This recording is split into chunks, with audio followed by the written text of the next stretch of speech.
Bonjour à toutes, bonjour à tous. Donc aujourd'hui, une nouvelle vidéo pour vous montrer mon nouveau portefeuille. Vous l'aviez vu le mois dernier, j'avais beaucoup d'apports, j'avais vendu, j'avais récupéré donc beaucoup d'apports dans mon portefeuille. Cette fois-ci, il est utilisé. Donc je pose 20 000 euros dans une nouvelle entreprise. Je rajoute également 3 500 euros d'apports supplémentaires à l'argent que j'avais déjà de disponible pour les marchés financiers. Et donc il y a eu d'autres investissements, certes plus modestes, hein, mais on va voir tout ça en détail dans cette vidéo. Donc pour rappel, cette vidéo n'est pas un conseil en investissement. Vous devez faire vos propres analyses et prendre vos propres responsabilités. Il n'empêche qu'aujourd'hui, sur les marchés financiers, il y a un vrai risque. La Banque centrale européenne a annoncé que les taux d'intérêt allaient continuer à augmenter, ce qui aura un impact de toute manière négatif pour l'économie, mais c'est le but recherché, c'est ce qu'il faut.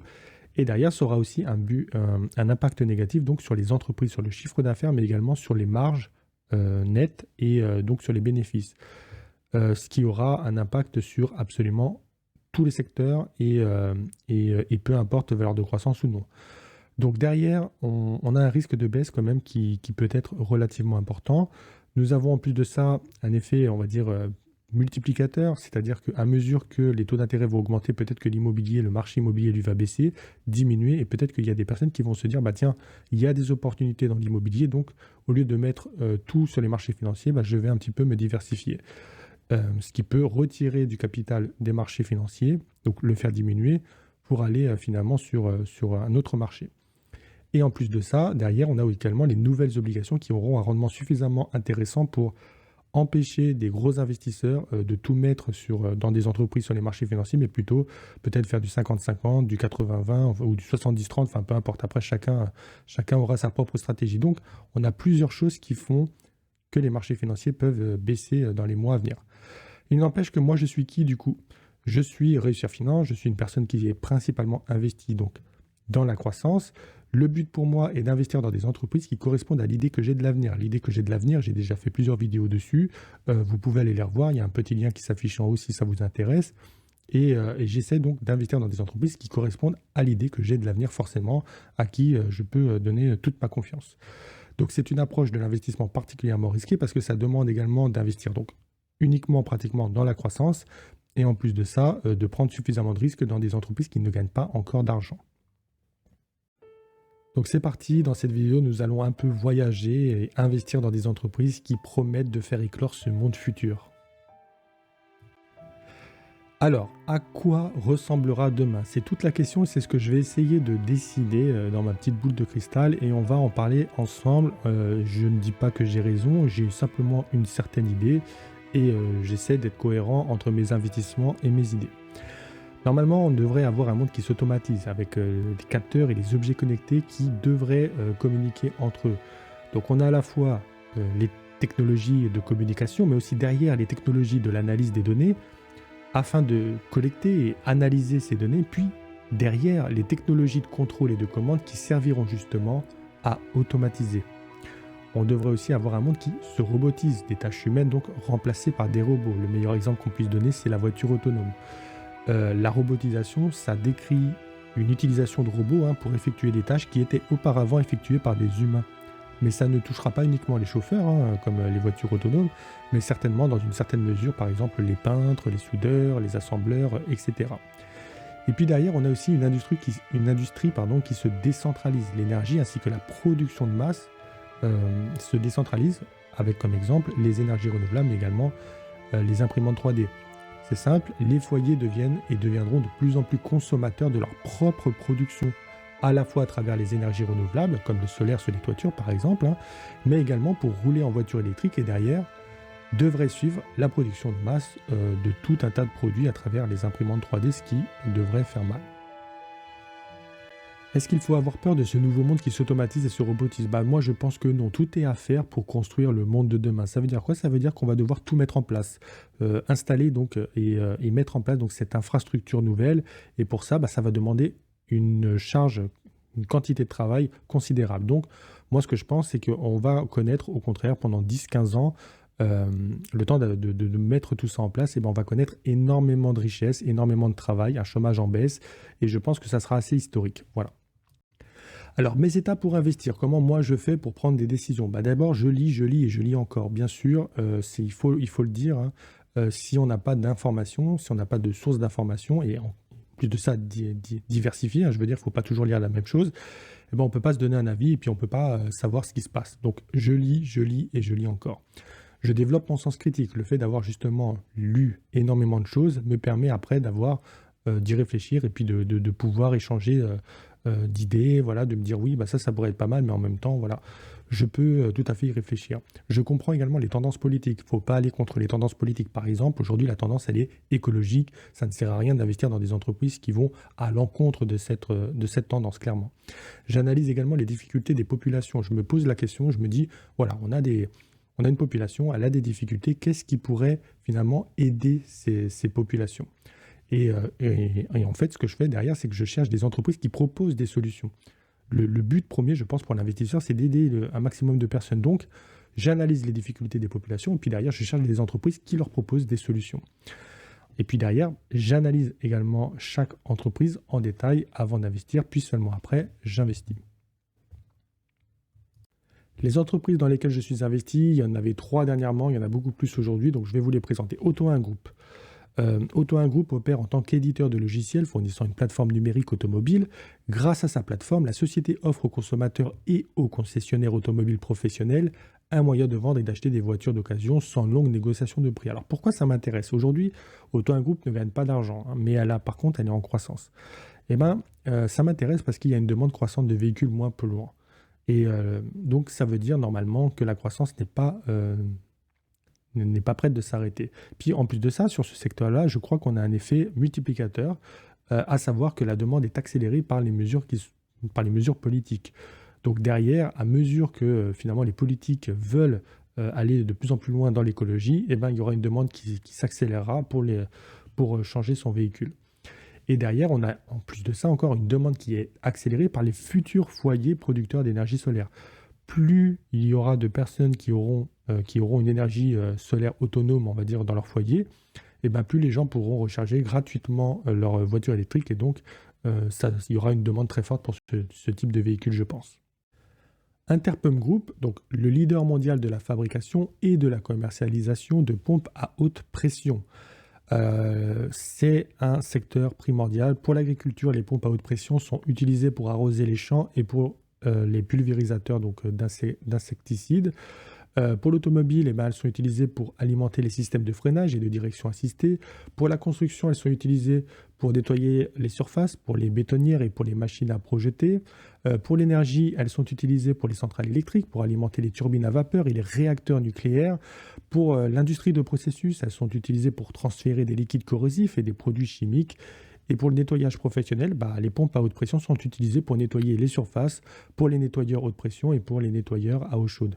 Donc là, à l'heure actuelle, quand on regarde avec Auto1 Group et Interpump Group, déjà je touche beaucoup de secteurs, l'air de rien, l'automobile, et puis avec donc l'automobile, ça touche tout, hein, on a besoin de véhicules aujourd'hui encore, et Interpump Group, ça touche une fabrication de produits qui finalement est indispensable à l'économie, et ce sur plusieurs secteurs. L'entreprise que vous connaissez, c'est également KATEK, c'est ma plus grosse position dans mon portefeuille. Donc c'est un fabricant allemand de composants électroniques. La société opère en tant que société holding du groupe KATEK et développe et produit des composants et des systèmes électroniques personnalisés pour des secteurs tels que l'automobile, le médical, l'énergie, l'industrie et les ménages. Ça veut dire quoi? Ça veut dire que là aussi, pour construire un monde en fait intelligent, comme moi je le pense, un monde automatisé également, et un monde robotisé, derrière, il faut des composants électroniques. C'est le b.a.-ba. On n'a aucun avenir intelligent sans composants électroniques.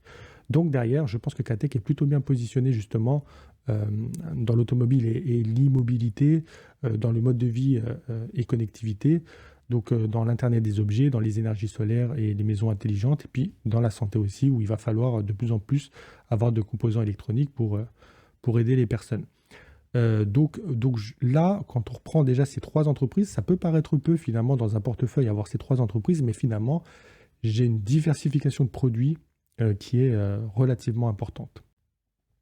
Derrière, on a Steamer Imaging. Alors là, c'est effectivement un nouvel investissement. C'est un fournisseur allemand de technologies de vision industrielle.